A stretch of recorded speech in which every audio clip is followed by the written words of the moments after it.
¿Qué tal amigos? Bienvenidos nuevamente a este espacio digital donde hablamos de seguridad, ambiente y calidad. En esta ocasión vamos a hablar sobre un tema súper interesante y sobre todo en boga, es muy actualizado, sobre la migración del 2393 al 255, para lo cual he invitado a la ingeniera y máster Gabriela Villasís. ¿Cómo estás, Gabriela? Hola Carlos, muy bien. En este caso, pues bueno, Gabriela, voy a comentar un poco la trayectoria de Gabriela, María Gabriela Villasís Lozada, ecuatoriana, quiteña, madre deportista, prevencionista, de todo un poco. Es admirable todas las actividades que podemos llegar a hacer y sobre todo Gabriela representa a este multitask que se conoce actualmente, ingeniera ambiental de profesión, con maestría en seguridad y salud ocupacional, grandes años de trayectoria, muchos años de trayectoria, 15 años en la parte de prevención de riesgos laborales, manejo de crisis en salud ocupacional y bueno, y se ha enfocado especialmente en lo que es la industria del gas, del petróleo, del tabaco y de la construcción, ¿no? Que es lo que tengo acá como descripción. Así que empecemos, mi querida María Gabriela. Para los que nos están escuchando y de pronto no están enterados, pues hay un nuevo decreto ejecutivo 255 desde el mes de mayo del 2024. Y lo que estamos haciendo ahorita los prevencionistas es migrando, implementando esta nueva normativa. Así que empecemos por ahí, mi querida Gaby.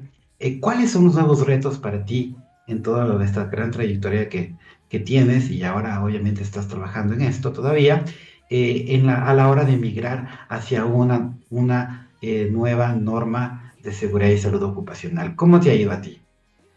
Bueno, primero Carlos, te agradezco por este espacio, poder compartir contigo y con otras personas que puedan escuchar esto en relación a varios temas, como tú has mencionado, de actualidad y creo que nos conciernen y nos benefician o afectan dependiendo a todos los que trabajamos en materia de prevención.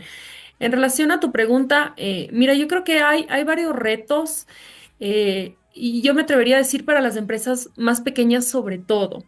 Yo creo que uno de los más grandes retos todavía es entender y cerrar la brecha, no pensando en un 255, sino la brecha que todavía existe con el anterior 2393. Entonces, todavía hay una brecha en donde no se logra cerrar desde el punto de vista de gestión de riesgos. eh, y sobre todo para ejecución, cuando hablamos de recursos, de metodologías, de personal competente, personal capacitado, mecanismos de implementación y de garantizar que logremos implementar controles efectivos y sostenibles en el tiempo. Entonces, me parece que todavía ese es uno de los más grandes retos. Después, sí entender cuáles son los cambios. La migración como tal no me parece algo de fondo muy complejo cuando el sistema existe y es robusto. Y eso tanto ya no depende del gobierno, sino ya es mucho del sistema de gestión que tenga cada una de las empresas.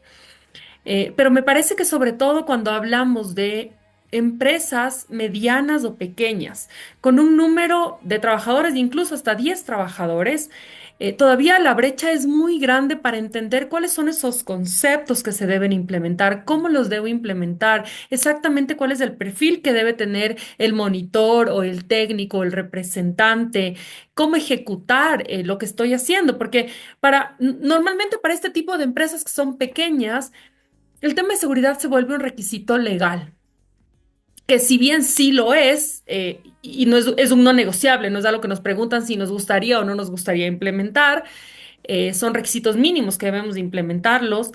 Después, si viene esto de cómo trabajamos en la cultura de prevención, cómo hacemos que estas empresas realmente entiendan y vean la importancia de implementar bien implementados sistemas de prevención. Y me parece que por ahí es la parte o el reto más grande que tenemos desde el punto de vista de cultura de prevención y después desde el punto de vista de aplicabilidad de los requisitos que vamos actualizando, migrando o creando. Excelente, me llama mucho la atención y la verdad que sí, tienes mucha razón en el sentido de que independientemente que démosle el nombre, el número que sea la norma, lo más importante aquí es crear conciencia, ¿no es cierto?, de que existe un tema cultural de seguridad que independientemente del número de trabajadores, independientemente del número de tipo de industria que estemos hablando, es importante implementarlo, es importante trabajar en eso, ¿no? Y claro que si ese es el reto que ahora, bueno, realmente constantemente nos toca a nosotros, a los prevencionistas, explicarle, ¿no? Tienes 10 empleados, tienes que hacer esto. Tienes 25, tienes 30, eres de mediano o alto riesgo, tienes que hacer esto. Y esto hacerles entender a ellos que no es solamente por un tema normativo, sino porque eso va a asegurar a su negocio inclusive, a que no tengan ningún tipo de accidente laboral, demanda laboral, etcétera. Ese es el reto tal vez que estamos nosotros conversando en este momento, que es lo más importante. Exactamente. Yo creo que esa es la parte medular. El requisito legal siempre va a ser una base fundamental porque va a ser un punto de partida, va a ser algo estándar, algo mandatorio, requisitos mínimos, pero después todavía hay mucho camino por recorrer cuando hablamos de cultura de prevención. Y es justamente lo que tú dices, más allá del requisito legal, más allá de posibles multas y sanciones por incumplimientos, es ese sentido de un real cuidado y una real preocupación por mi gente, que al final termina siendo un beneficio para la empresa y para el negocio, porque cuando vemos todo lo que genera un accidente de trabajo, más allá de los costos directos, tienes pérdida de tiempo, maquinarias o procesos detenidos por algunos días. Entonces, hay muchos costos indirectos que tal vez no los vemos, que cuando trabajamos en prevención, sabemos que son importantes monitorearlos y controlarlos.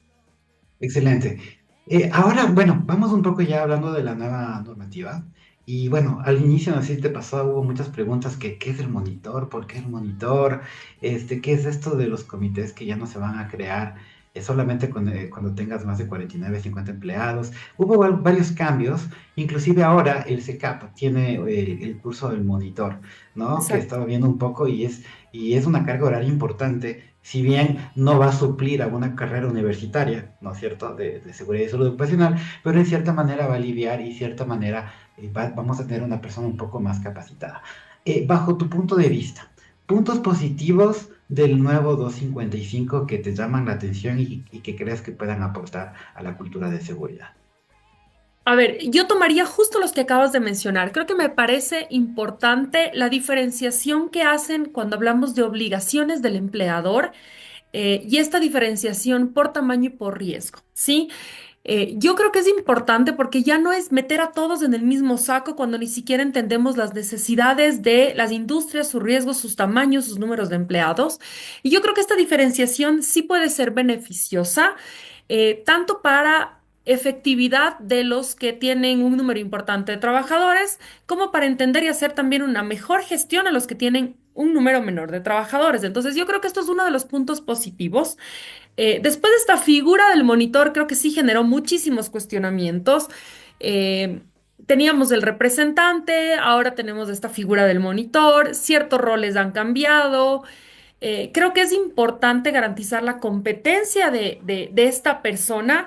Y en ese sentido, como tú bien lo indicas, no es una carrera universitaria, pero al menos es una opción que te dan como para garantizar cierta competencia de la persona, porque algo que estaba pasando mucho, incluso con los representantes, era que daba a un muy buen juicio, a un muy buen criterio de la persona que lo seleccionaba. Entonces, y claro, dependía también de qué programa de formación y competencia le queremos dar a esta persona, pero en muchos de los casos terminaba siendo alguien que en el día a día iba aprendiendo de seguridad eh, porque le tocó, porque le tocó y bueno, algunos conceptos irá ejecutando, otros tal vez no los entiende necesariamente desde la parte técnica. Pero creo que esto es importante darle ese perfil en donde ya se exige ciertas competencias. Mira que incluso para los miembros del comité, antes del registro ya te pide también realizar un curso que es evaluado y te da una certificación. Entonces, bueno, yo creo que esos son varios de los puntos positivos que tiene el 255, que te ayuda a aterrizar mejor y a volver estos organismos paritarios o estas figuras que puedan tener una ejecución y que puedan garantizar cierto perfil y cierta competencia ya en materia. Yo creo que esos son de las cosas positivas y como te digo, también esta discriminación o esta diferenciación más bien entre tamaño, porque ya no todos tienen que cumplir todo. Antes más de 15 trabajadores y todos entrábamos a la misma lista de requisitos. Entonces ahora, por ejemplo, las que tienen menos trabajadores ya no necesariamente tienen que cumplir con todos los requisitos. Hay otros requisitos un poco más aterrizados a la realidad de una empresa pequeña. Entonces yo creo que eso ayuda, yo creo que eso hace que sea menos burocrático, un poco más efectivo. Y algo importante que yo agregaría, no sé si estás de acuerdo, es también sobre el tema de los externos, ¿no? Porque imagínate cómo le obligabas tú a una microempresa contratar un servicio profesional, necesariamente que esté ahí todo el Ujú. tiempo, sino ahora, bueno, con el outsourcing, que ahora de hecho está bastante sólido en la parte de seguridad, este decreto fortalece muchísimo a este servicio externo, que abre la posibilidad a muchos profesionales a que den sus servicios y también ayuda a que las empresas cumplan con estos requisitos. Y sabes que con este punto que mencionas, a mí me parece algo muy interesante porque si bien la figura queda muy sólida y también es muy clara de que es factible, se puede hacer un outsourcing tanto para seguridad como para salud, y va a depender mucho de la necesidad y la realidad de cada compañía que decida hacerlo. Pero después también pide que se registren. Entonces, también controla esto porque ya, y creo que lo hemos visto, hay de todo en este mercado, y hay el que un día decide dar un servicio de seguridad o salud, no necesariamente con la responsabilidad que merece un servicio de estos o con el conocimiento. Y también, bueno, hemos visto de todo. Entonces, también me parece que si bien abre la puerta, también busca regular eso de, bueno, no a todos les voy a dar la misma oportunidad de que mañana se va a volver un negocio, de todo el mundo va a ofrecer servicios de seguridad y salud porque es viable hacerlo, pero sí voy a empezar a controlar un poco quiénes son los que están registrados para dar un servicio que de verdad sea un servicio de calidad, que agregue valor y que ayude en este camino de prevención. Totalmente, totalmente de acuerdo. Y es algo de los puntos positivos que inclusive ahora se cruza con los datos de la CENESID y de pronto había ingenieros industriales o otras ramas sin desmerecer, pero que antes se podían registrar como técnicos, ahora ya no los está dejando. Entonces, es un poco así, tomar un poco más en serio esta rama, que es académica y que es súper importante implementarla adecuadamente con conocimiento técnico. Como tú decías, a veces se prestaba como para cualquiera persona con un poco de conocimiento comenzar a ofrecer los servicios. Imagínate, ofreciendo un servicio, no es un servicio de que yo voy a hacer un documento, imprimirlo de la mejor manera y poner el empastado y el anillado. Estamos hablando de la salud y de la vida de las personas, de los trabajadores, ¿no? Entonces, por ese sentido, creo que es uno de los grandes cambios positivos que tenemos ahora con el 255. Ahora vámonos al otro lado. ¿Qué crees tú, en la gran experiencia que tienes, que como que nos queda debiendo el 255? ¿Qué crees tú que se pudo haber hecho algo mejor o se puede mejorar? Mira, yo creo que todavía arrastra ciertas cosas o ciertas dudas que tenía el 2393. Por ejemplo, si hay una brecha a nivel país cuando hablamos de temas de ergonomía. Si tú te fijas en la clasificación de riesgos que da el 2393 y el 255 es muy amplia, muy detallada, y sobre todo muy específica cuando hablamos de riesgo físico, de riesgo mecánico, pero después en la parte de riesgo ergonómico y riesgo psicosocial, creo que todavía hay unas grandes oportunidades desde el punto de vista de legislación, ¿sí? Desde el punto de vista de metodologías a implementar, desde el punto de vista de qué nomás incluye.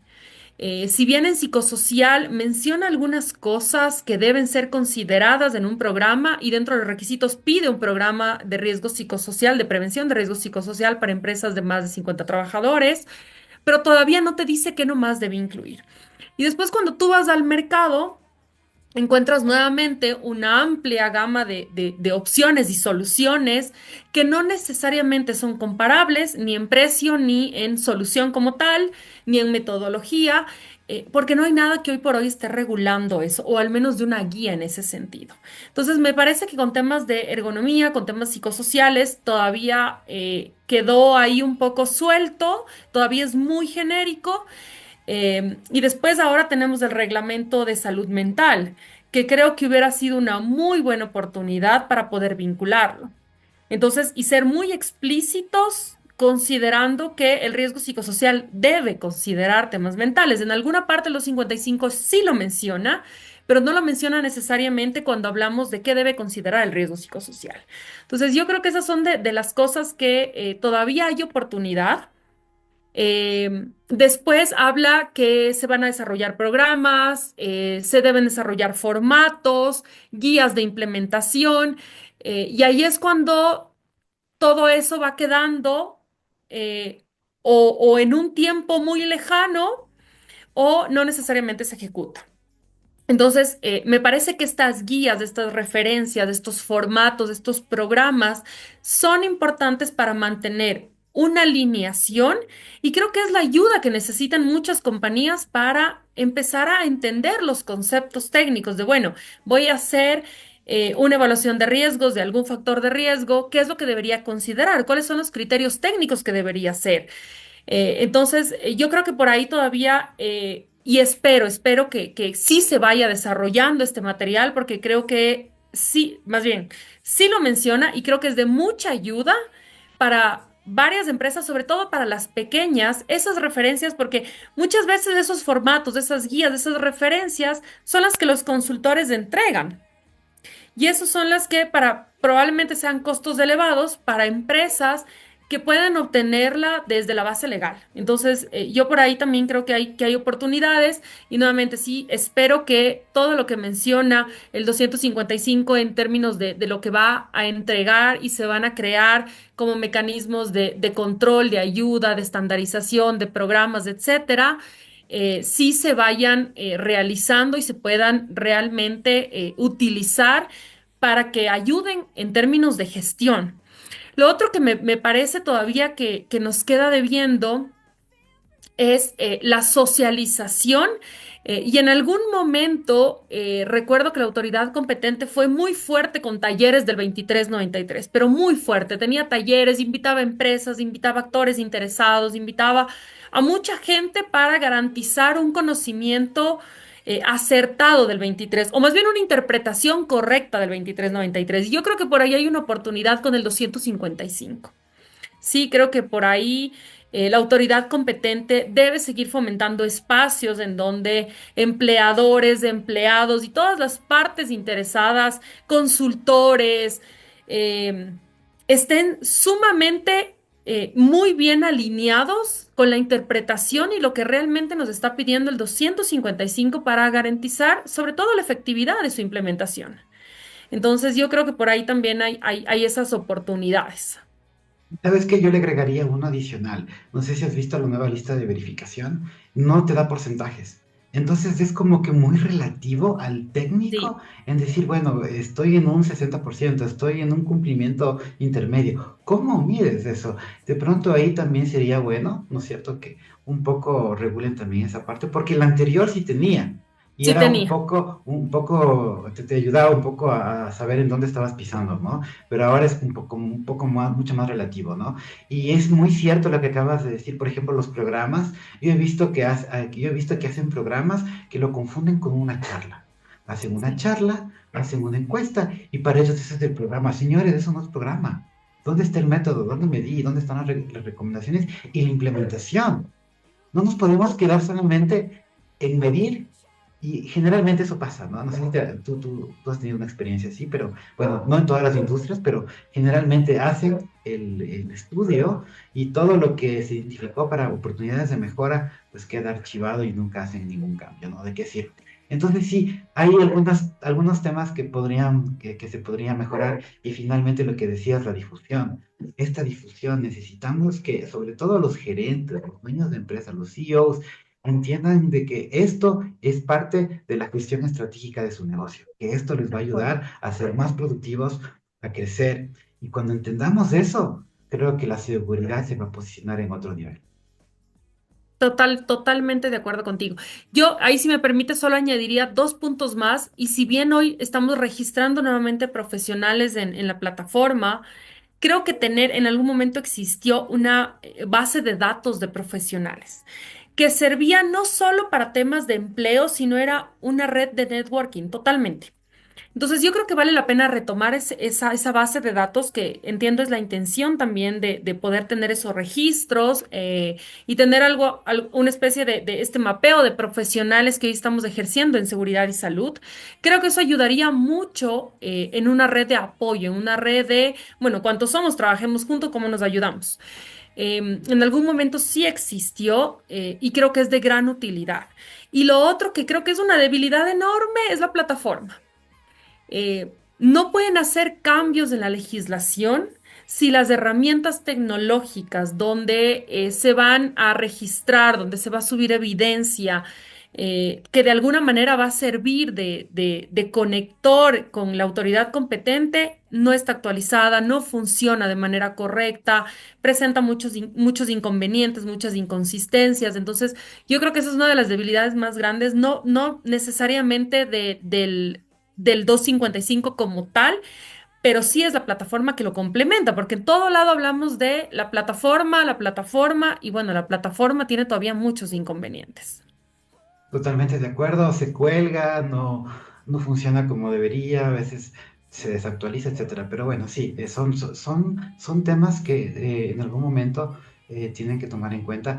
Tenemos ya una nueva normativa que, no sé, tú como previsionista sabes muy bien que estuvimos esperando muchísimos años en que salga y finalmente se dio, que es un paso bastante importante. Y bueno, Sí. todo lo que mencionamos son cosas que sí, se pueden ir mejorando y bueno, a través de foros, a través de las asociaciones que existen actualmente, pues podemos un poco impulsar y recomendar estos cambios. Así que súper interesante conversar contigo, me ha encantado, Gabriela, esta práctica que hemos tenido. Creo que ha sido súper, podríamos seguir de hecho más tiempo, pero bueno, en algún otro momento quizás.